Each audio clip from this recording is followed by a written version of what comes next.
Hola, ¿qué tal amigos y amigas? Sean bienvenidos, bienvenidas a una nueva edición de Libros y Más. Hoy en nuestro apartado histórico vamos a conversar sobre un libro que tiene historias, tiene anécdotas y también una trastienda que es Con el fusil en la espalda de Cristian Pérez, que nos acompaña el tercer. Cristian, bienvenido, ¿cómo estáis?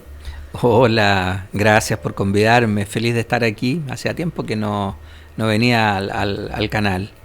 Cristian, y estamos acá para conversar sobre, tal como dice en la tapa, la historia del arriero revolucionario y el ocaso del Frente Patriótico Manuel Rodríguez, que mezcla mucho de nuestro Chile, ¿no? Tanto en lo político y también como en las raíces. ¿Por qué? Pues hablando de un arriero, hablando también de temas políticos. Cuéntanos un poquito, Cristian, cómo surge la idea de tener el libro, de tener este relato que te envuelve, te muestra también con datos y argumentos también de toda esta formación histórica. Sí, a ver, es bien entretenido esto porque yo soy, por parte de mi familia materna, soy de campo, de la zona de la Concagua, de los Andes, de una comuna muy pequeña que se llama San Esteban. Y mis familiares maternos, todos son hasta hoy guasos. ¿Ya? Entonces yo desde muy niño aprendí a montar caballos y algunas veces, no muchas, tuve la opción de ir a la montaña con los arrieros.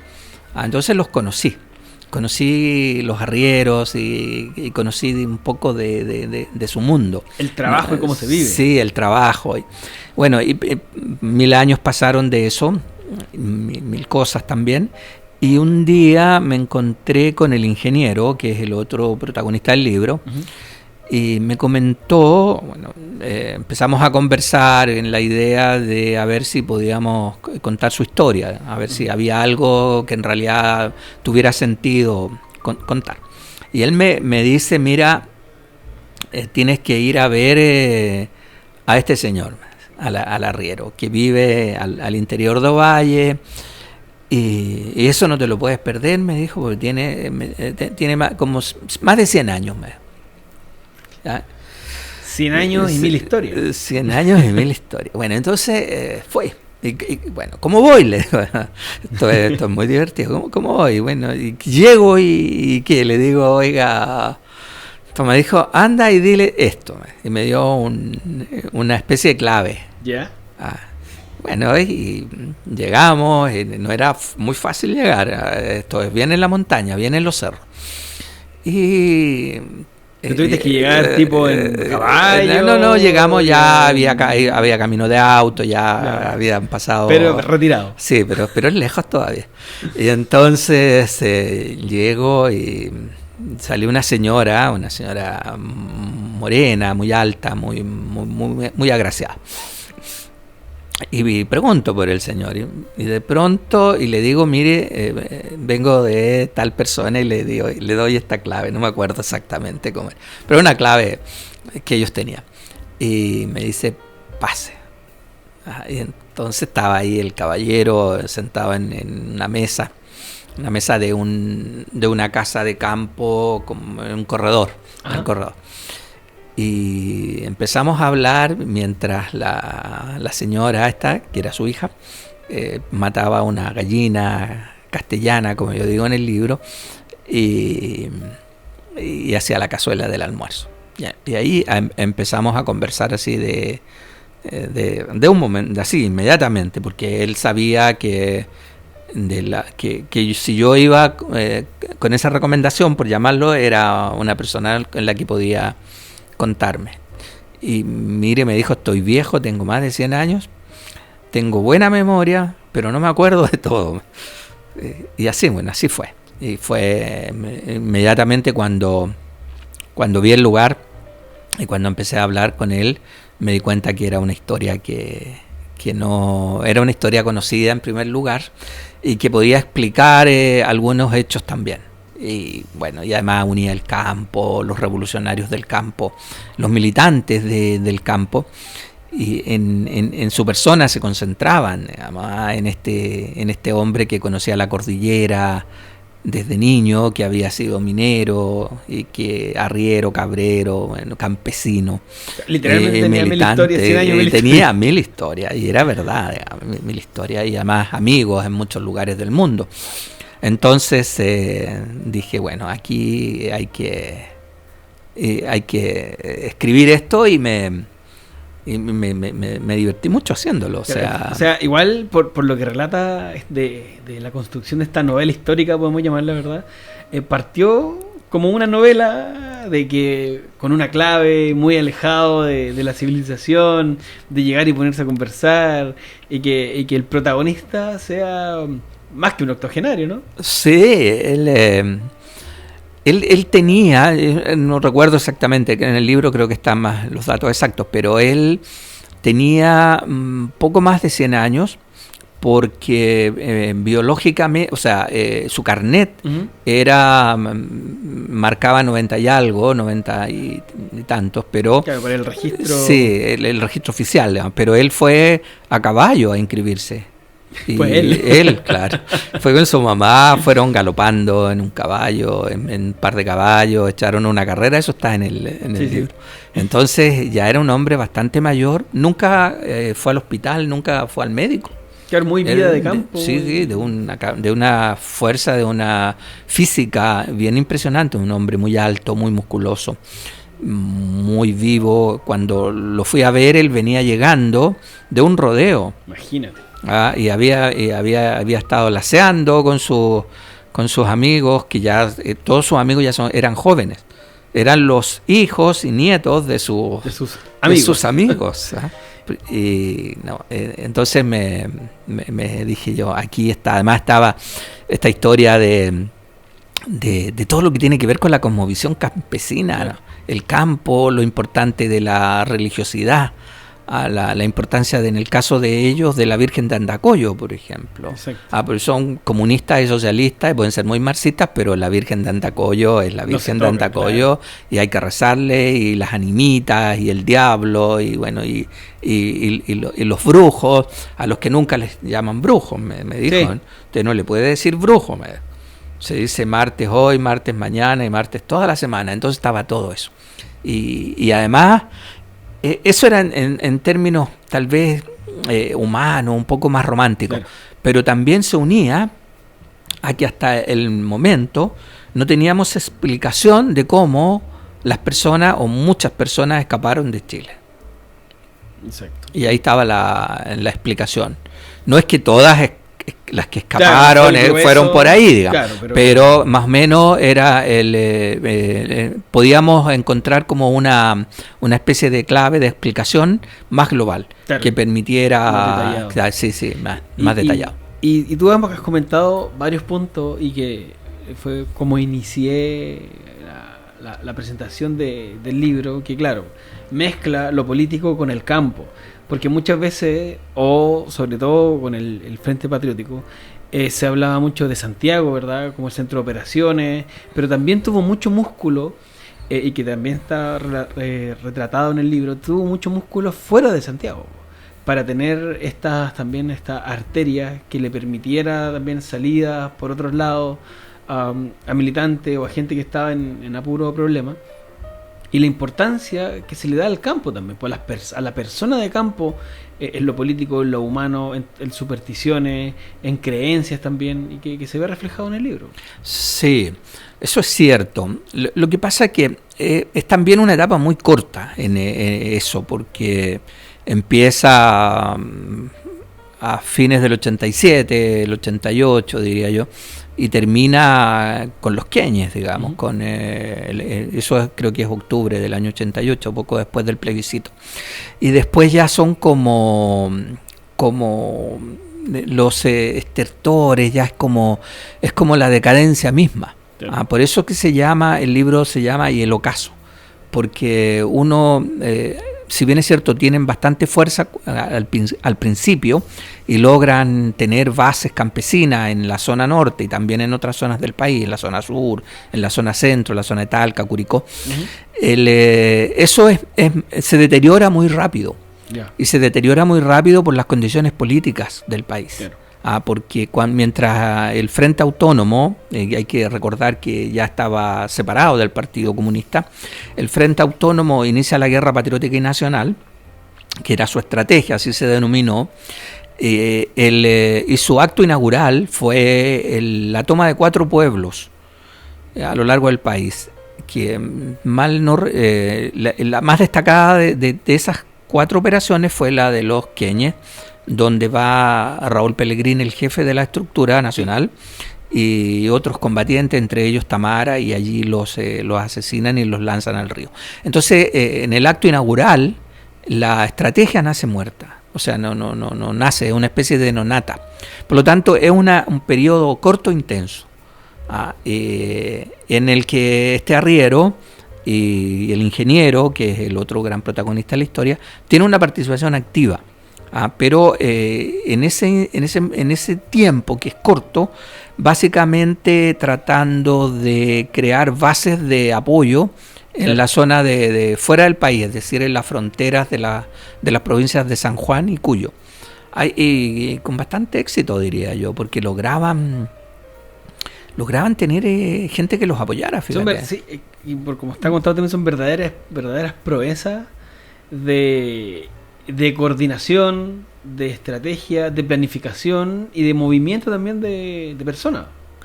Sí, cruzar la cordillera, bueno, estamos, yo no sé cómo se dice, si teleauditores, siempre cuando es este formato, Sí.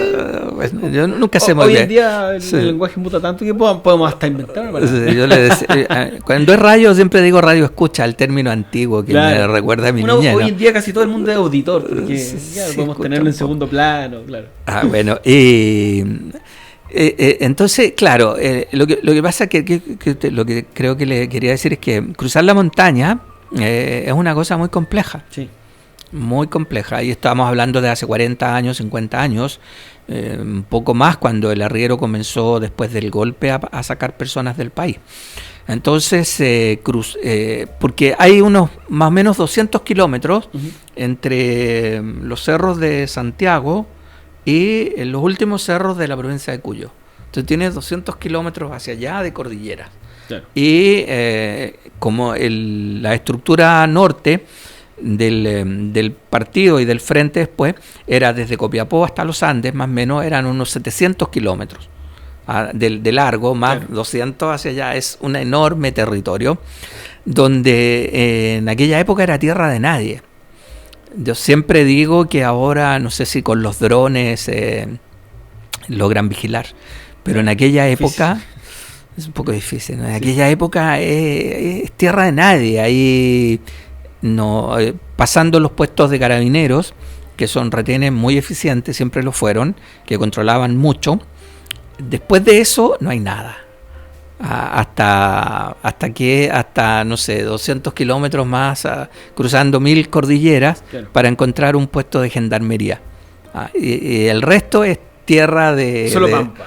Solo cerros, cerros, quebradas. Y lo de la distancia igual es un punto interesante, por decirlo de alguna forma, porque claro, uno diría con un pensamiento muy citadino, 200 kilómetros, miren, auto, 1 hora 40, 45, pero acá estamos hablando de hacerlo a pie, que no son 200 kilómetros planos, que tiene pendientes, no tiene un camino definido, son 200 kilómetros que fácilmente, que en un día, si es que, es importante también verlo con esa mirada de distancia, de tramo, de inclemencias climáticas, de equipamiento también, porque también hoy en día sí, voy a hacer 200 kilómetros en una montaña, ya, pero sí, pues va equipado.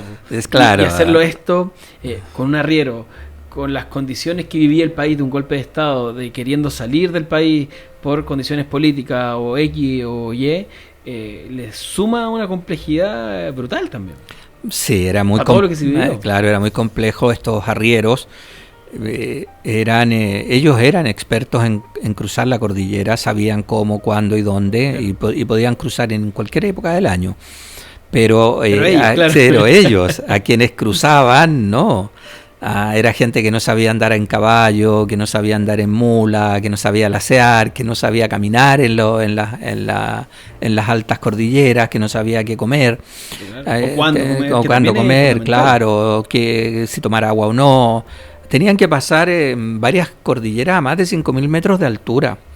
Y luego un desierto hacia San Juan, que es una zona muy desértica, que demoraban entre 4 y 6 horas, donde no hay agua, no hay un calor horrible. Entonces eran condiciones muy, muy, muy difíciles para una persona de la ciudad. Para algunas mujeres lograron cruzar, como relato en el libro, y fueron cuestiones muy difíciles porque el no saber andar en mula, no saber andar en caballo era una cuestión bastante limitante. Y caminar a 5.000 metros de altura dicen que es muy... Es difícil no spoilear o dar algo más dentro del libro porque tiene mucho dato interesante que uno se atrapa, que uno lo digiere, pero sí podemos hablar como en general, para que la gente se interese, ¿no? Y vaya a la librería, vaya y lo compre. Por el libro, obvio, es la gracia.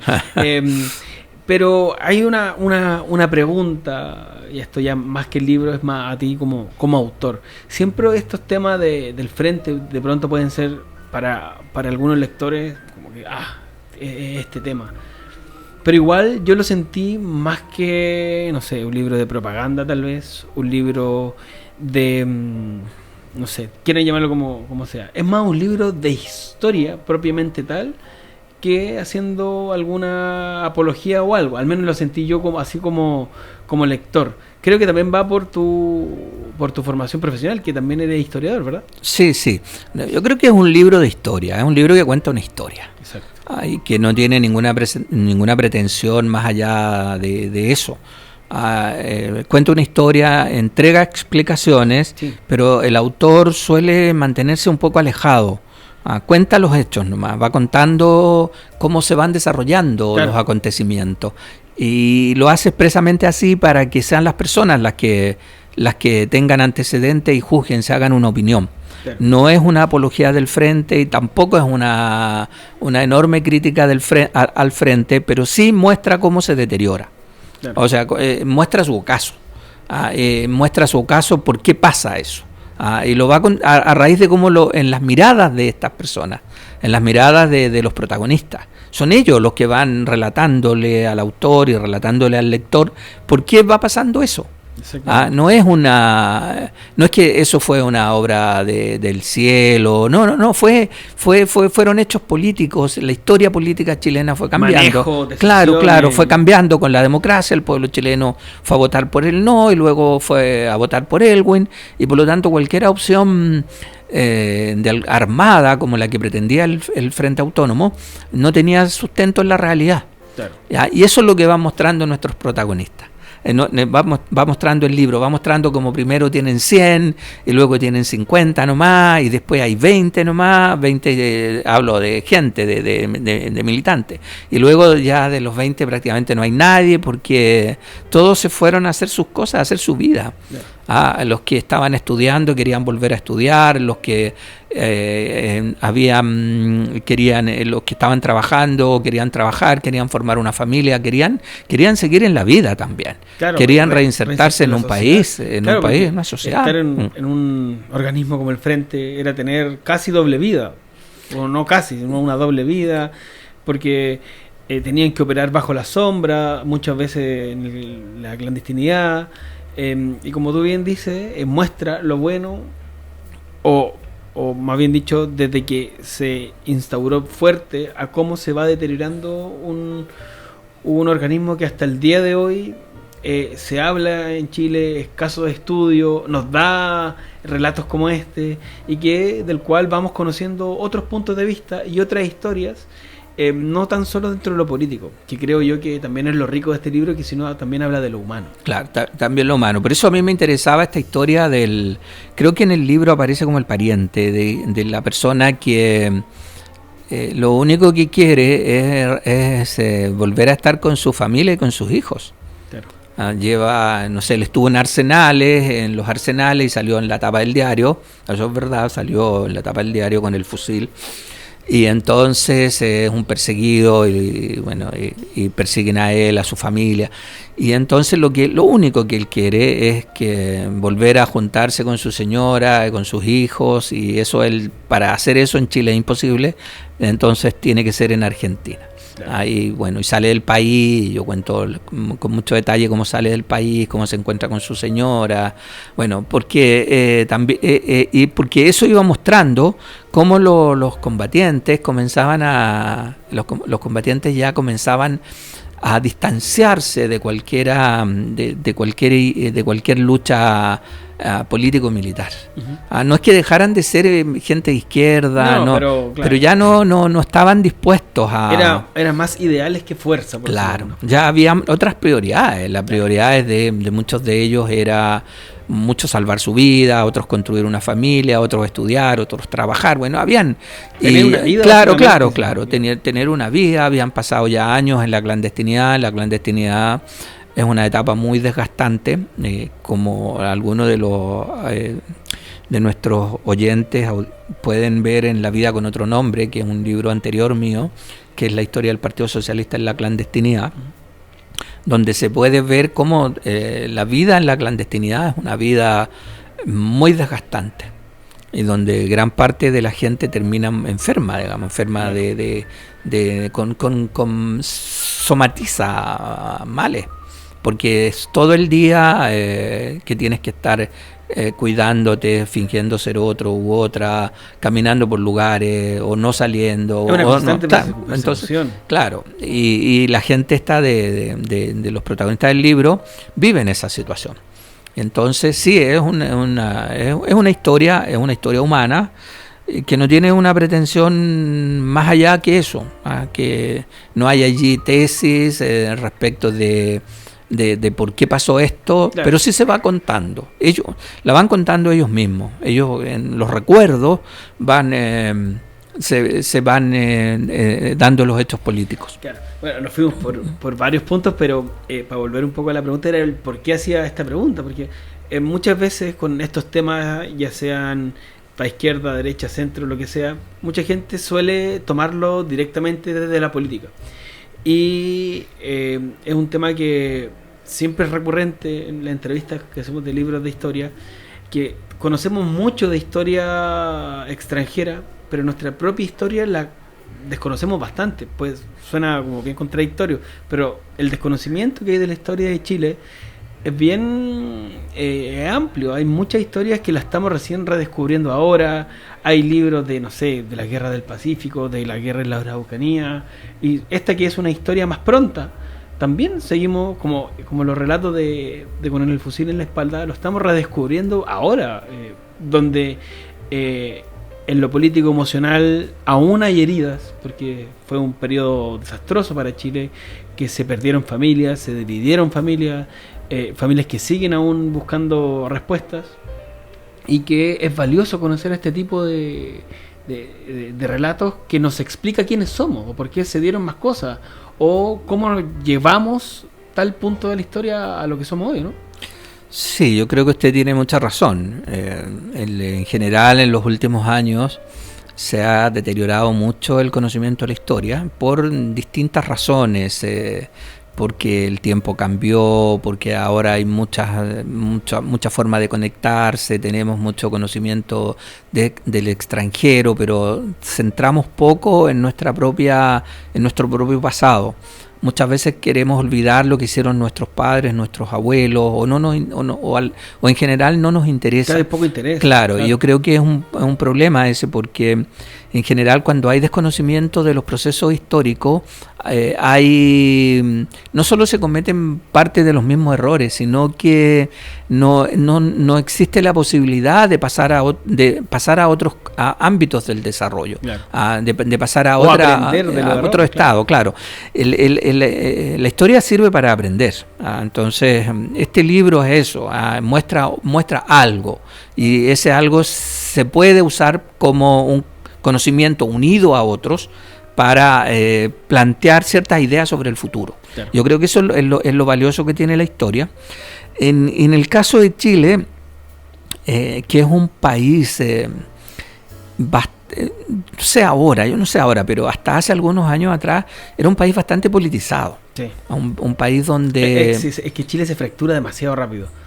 Puede ser que... En lo político, porque podemos pasar un año fabuloso, todos somos amigos con todos, vienen elecciones y todo el mundo se crispa y toman trinchera y es como, pero si estábamos todos bien. No, parece que eso no es tan así, ¿no? Tenemos un estallido grande, claro, hace unos años, una rebelión bien importante, diría yo, que tal vez no era no planteaba cambiar el sistema, ¿no? Pero sí le planteaba realizar ciertas reformas, claro, al sistema, ¿no? Y fue muy enorme, digamos. Entonces, y después elecciones a un lado y a otro, donde derechas e izquierdas tienen mucho sentido todavía en Chile. Claro.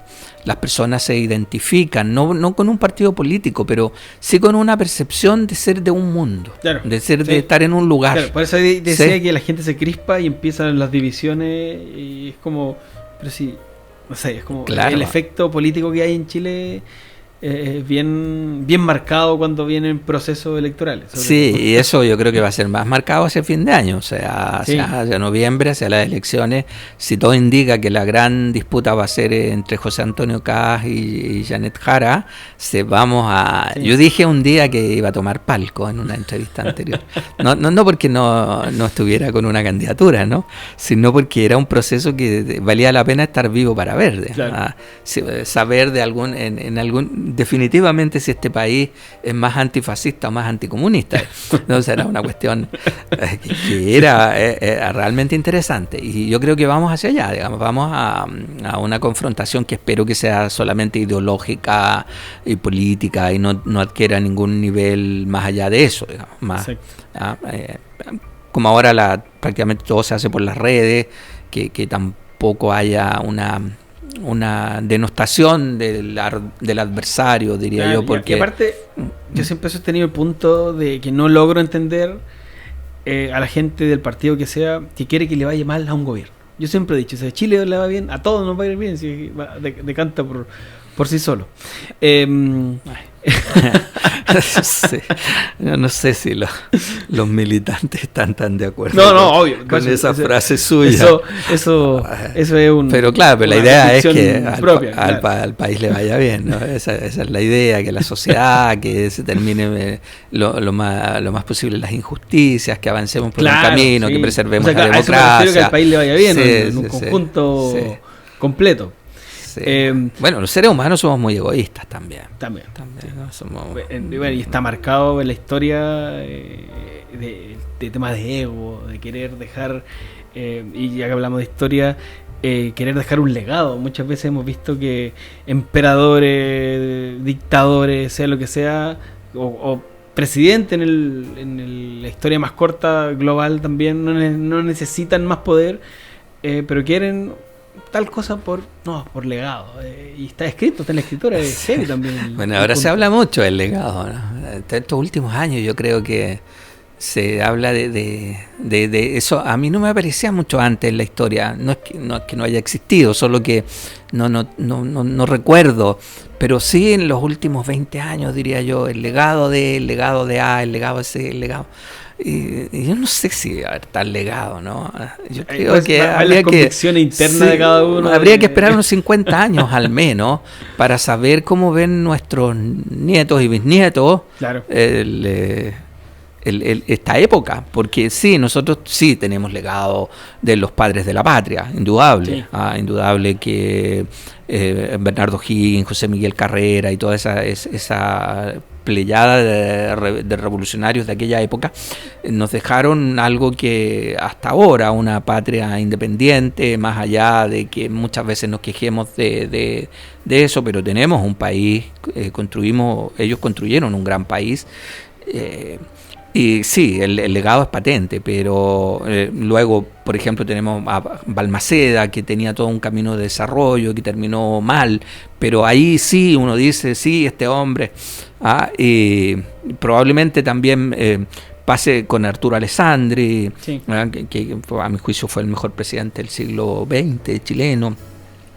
También probablemente en algunos, tal vez, cuestiones morales, Allende, ¿no? Bueno, acá tenemos el libro. Sí, de Arturo, Sí. Arturo. De Allende, sobre todo esta idea de que... Verdad, acá tenemos el de Pedro Aguirre Cerda. Pedro. Bueno, también don Pedro, pero de Allende también, pero no sabemos que ahora... Sí, porque ahora, en 20 años más, yo no sé cómo van a mirar. No sé cómo van a mirar los chicos esta época, la época de Bachelet, la época de Lagos, la época de Piñera. Claro. ¿Qué van a pensar? Mi percepción es que con el paso del tiempo las personas se fijan en grandes obras y en la calidad moral de la persona. Sí. Bueno, y aparte, la percepción de las personas va cambiando también. Bueno, claro, porque todo cambia. Valóricamente, sí, emocionalmente, y ahí se van rescatando ciertas cosas. Ha pasado en la historia que hay gente que, y no solo en lo político, en lo artístico también, pintura, música, gente que en su época no se valora, después sí. La historia dirá, dice ese viejo refrán. Oye, Cristian, y nos fuimos para otro lado, pero volviendo con el libro, está disponible a lo largo de todo Chile, está en digital, está como ebook. Cuéntanos también cómo y dónde lo pueden encontrar. A ver, mira, entiendo, no sé mucho de eso, ¿no? Pero entiendo que está en la gran mayoría de las librerías del país, porque Crítica, Planeta distribuyen muy bien. Sí. Por lo tanto, deben haber libros en casi todo el país. Y me imagino que también se puede encontrar por Busca Libre. Sí, siempre. Y debe estar también en los ebooks. Yo creo que sí, ellos tienen todo eso, esa forma, sí. De hecho, alguien me comentó el sábado pasado que fui a un acto en la Universidad de Santiago. Me comentaron que en España habían leído ya el libro. En un par de personas que allá que les interesaba. Desgraciadamente no pregunté cómo lo consiguieron, ¿no? Pero bueno. Pero un buen dato. Sí, pero a veces uno no anda muy vivo con estas cosas. Sí. Mientras se lea y que salga, porque igual la historia chilena que salga, que traspase fronteras siempre va a ser bueno. Sí, también me dijeron que lo estaban pidiendo en Canadá. Bueno, que todavía hay personas, una parte importante, hay en el exilio todavía algunas personas, pero quedan... Ya son menos ellos, pero quedan parte de sus familiares, hijos y nietos, y algunos de ellos de algún modo todavía tienen cierta relación con Chile. No es que se sientan chilenos absolutamente, pero claro, pero les gusta a muchos de ellos saber un poco qué es lo que pasó en este país en aquellas épocas, y les ha interesado este libro, bueno, entre otros, pero también lo que me pone muy contento de que las personas lean aquí en Canadá o en España o en cualquier lugar del mundo. Y como dice, ya que estamos hablando de campo, la sangre tira, dice. En el campo dicen la sangre tira, y si alguien quiere saber también del país donde vino su familia, también ahí hay un punto importante de historia. Cierto. Yo creo que ya estamos por terminar, ¿no? Yo quisiera solo decirle que una cosa muy mía, que probablemente no importe, ¿no? Es que fue uno de los libros que más me entretuvo escribir. O sea, yo tengo tendinitis no crónica, entonces a veces me cuesta un poco y a veces no amanece muy bien el brazo. Y con este libro era sí o sí, o sea, aunque me doliera, y me ponía muy contento pasar horas. De hecho, se reían las chicas ahí que me veían escribiendo, muy contento. Me puso, y pues claro, porque tenía mucho que ver también con mi niñez, digamos, con los campos, con los caballos, con las mulas, con todo ese mundo, que también es mi mundo. Claro, porque y volvemos al inicio del que, claro, tiene toda esta mezcla, que ya sea lo social, cultural también.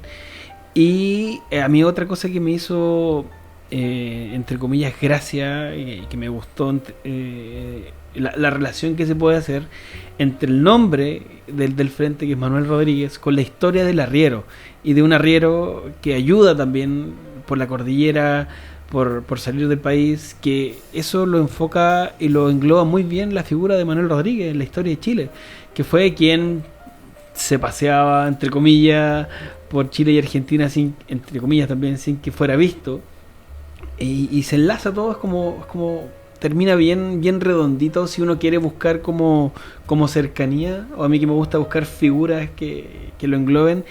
Es interesante también la historia del arriero, de lo que hizo con la figura de Manuel Rodríguez, quien le da el nombre al frente.